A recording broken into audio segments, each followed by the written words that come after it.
नमस्कार, मैं शारदा पांडे आसान ज़िंदगी के इस एपिसोड में आपका स्वागत करती हूँ। आज मैं आपको बताऊंगी कि गणेश चतुर्थी पर आप मूर्ति लाने जा रहे हैं तो आपको क्या क्या सावधानियाँ रखनी चाहिए। और तीज के बाद जो गणेश चतुर्थी पड़ती है, जो कि वैनायकी गणेश चतुर्थी बोली जाती है, जो कृष्ण पक्ष में रहती है, भगवान श्री गणेश जी का पूजन माताएँ अपने बेटे के लिए करती हैं, इसको भी करती हैं।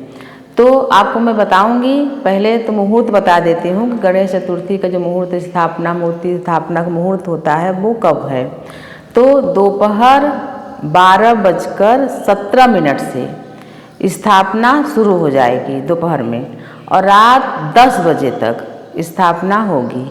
यानी कि 10 तारीख को 10 सितंबर 2021 दिन शुक्रवार को रात को 10 बजे तक आप स्थापना कर सकते हैं। अब मैं आपको बताऊंगी कि गणेश जी की मूर्ति कैसे लानी चाहिए। जैसे आप देखोगे तो बड़े बड़े पंडालों में गणेश जी, बड़े बड़े गणेश जी रहते हैं, शोभायमान रहते हैं। तो उतनी बड़ी मूर्ति घर में इसीलिए नहीं बैठाया जाता है कि उनका पूरी तरह से देखभाल नहीं हो सकता घर में, इसलिए पंडालों में बैठाया जाता है। और विधिवत भजन कीर्तन पूजा पाठ दीप दान ये सब होता रहता है।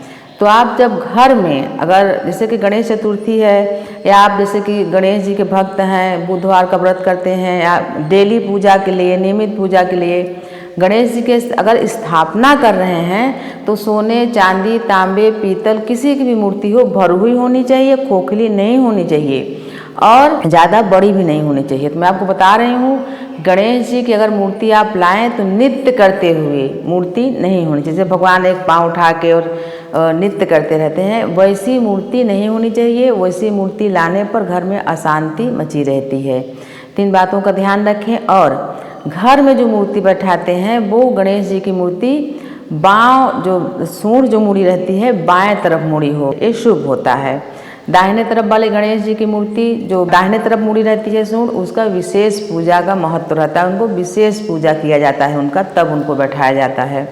वाम मुखी गणेश की मूर्ति लानी चाहिए। उसी प्रकार क्या होता है, जैसे कम जगह रहता है, जहाँ कभी कभी क्या होता है अंदर से बाथरूम है और बाथरूम की दीवार पर गणेश जी की, श्री गणेश जी की मूर्ति या तस्वीर को किसी तरह से लगा देते हैं, तो ऐसा नहीं करना चाहिए।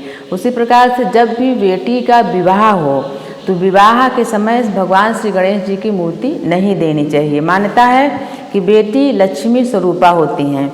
जब बेटी की विदाई होती है उनके साथ भगवान श्री गणेश जी को नहीं देना चाहिए। नहीं तो क्या होता है कि लक्ष्मी और गणेश दोनों साथ में जाने से धन हानि होने लगती है।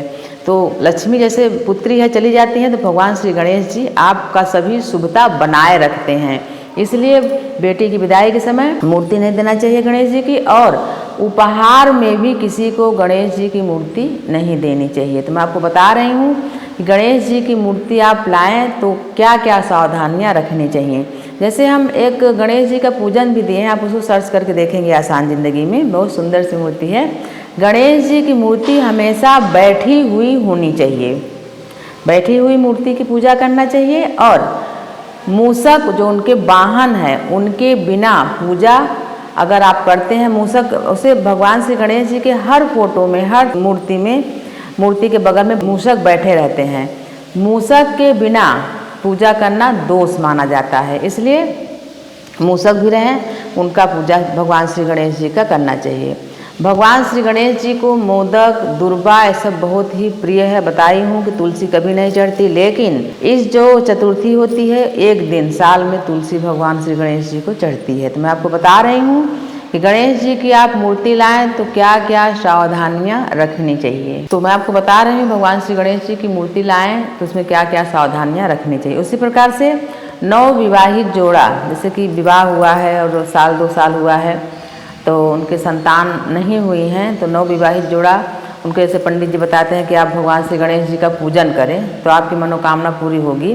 तो हर विधि विधान भी भगवान श्री गणेश जी के बारे में बताते हैं पंडित जी, फिर भी मैं आपको जानकारी दे रही हूँ कि नवविवाहित जोड़ा अगर संतान की इच्छा रखती है तो भगवान श्री गणेश जी का पूजन करते हैं। तो बाल स्वरूप गणेश जी का, जो छोटे गणेश जी होते हैं, बाल स्वरूप गणेश जी का मूषक सहित जिनका मूर्ति हो या फोटो हो कांच में मढ़ा हुआ, उनका पूजा करने से यानी कुछ दिन में ही, 3 महीने या 6 महीने में ही आपको इसका परिणाम मिल जाता है, शुभ जो आपकी मनोकामना होती है वो पूरी होती है। तो बाल गणेश की पूजा नवविवाहित करें और बुधवार का जो व्रत होता है वो भी करना चाहिए, जैसे आप पूजा कर रहे हैं तो। और इसका नियम होता है भगवान श्री गणेश जी का, दुर्गा जी का, बुधवार का बहुत शुभ माना जाता है दिन पूजा करने के लिए। तो मैं आपको बता रही हूँ कि आप भगवान श्री गणेश जी की मूर्ति लाएं, पूजा करें तो क्या करें क्या ना करें। उसी प्रकार से भगवान श्री गणेश जी का जो सूंड मुड़ा हुआ होता है या भगवान जी का ऐसे हाथ रहता है, उसमें भी मोदक रखने से बहुत शुभ होता है और इससे महापार्वती भी प्रसन्न होती है, क्योंकि उनके पुत्र की जो चाहते हैं, जो उनको पसंद है, उन भक्त लोग उनको भोग लगाते हैं तो माँ पार्वती भगवान शिव भी प्रसन्न होते हैं। तो मैं आपको बता रही हूँ, इस बार चतुर्थी में आप भगवान श्री गणेश जी की मूर्ति लाएं तो कैसी होनी चाहिए, खोखली बिल्कुल नहीं होनी चाहिए। और मूर्ति की स्थापना जैसे कि जहाँ स्थापित करते हैं भगवान श्री गणेश जी को, तो चौकी है, कोई किसी पात्र में, जैसे मान लीजिए आपकी मूर्ति चांदी की है, तांबे की है, कुछ भी है, तो किसी पात्र में, पात्र यानी कटोरी में भगवान श्री गणेश जी की स्थापना करना चाहिए। उसमें थोड़ा सा छोटा सा कपड़ा भी बिछा देना चाहिए, तो रेशमी कपड़ा बिछा के फिर भगवान जी की स्थापना करनी चाहिए। और उपवस्त्र भी भगवान जी को ऊपर से उपवस्त्र भी ओढ़ाया रहना चाहिए। उससे क्या होता है, जैसे कि इधर उधर से कहीं धूल मिट्टी धुआं भगवान जी को नहीं लगता है। तो भगवान श्री गणेश जी का इस बार जो चतुर्थी पूजा आने वाली है, उसके लिए आपको मैं बता रही हूँ कि आपको क्या क्या सावधानियाँ रखनी चाहिए।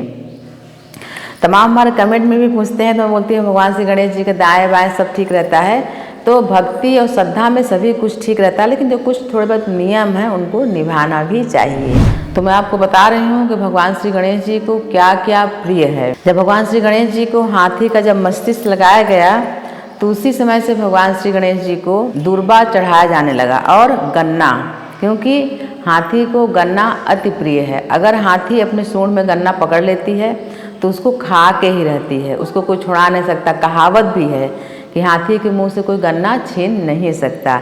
तो छोटे छोटे टुकड़े करके, यानी जब भगवान को हम चढ़ाते हैं तो उनका हम ध्यान रखते हैं कि भगवान उसको कैसे ग्रहण करें, तो उनको कैसे सुविधा मिले उस चीज़ को ग्रहण करने में। गन्ना को छील के, चाकू से, नई चाकू से छील के छोटे छोटे टुकड़े करके गट्टे करके कटोरी में रख के चढ़ाया जाता है। दूर्बा भी नरम नरम चढ़ाई जाती है और मोदक भी भगवान को चढ़ाया जाता है।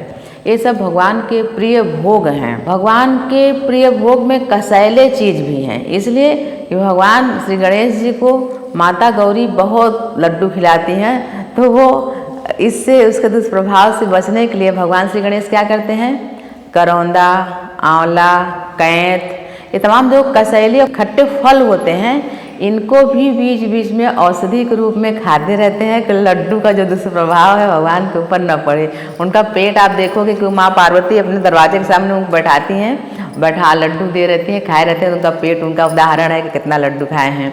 मैं आपको बता रही हूँ इस चतुर्थी में आप क्या करें क्या ना करें। जैसे जो माताएँ तीज का व्रत करती हैं और दूसरे दिन चतुर्थी का व्रत नहीं कर सकते, तो पति ही एक दिन का व्रत करके, यानी चतुर्थी का व्रत करके, स्थापना करके और लगातार फिर 11 दिनों तक जो पूजा होती है, फिर वो जो तीज की व्रत की महिलाएं रहती हैं वो भी स्वस्थ हो जाती हैं, तो पूजा पाठ करने लगती हैं, आरती करने लगती हैं। मैं आपको बता रही हूँ कि भगवान श्री गणेश जी को चतुर्थी में इस बार आप क्या करें क्या ना करें। उसी प्रकार से जैसे जो बेल पत्र होता है, भगवान जी को दूर्बा तो पसंद ही है, जो बेल पत्र होता है वो भगवान शिव को, माँ पार्वती को, माँ लक्ष्मी को, भाई एकाक ऐसे देवी देवता हैं जिनको बेलपत्र नहीं चढ़ता, लेकिन बहुत सारे देवी देवताओं को बेलपत्र बहुत प्रिय है। भगवान श्री गणेश जी को भी बेलपत्र चढ़ता है। इसी प्रकार से भगवान श्री गणेश जी को बेलपत्र भी चढ़ाएं, दूर्बा भी चढ़ाएं, और जो ये फल हैं आपको मैं बताई हूँ, ये फल भी उपलब्ध हों तो उसको भी चढ़ाएं।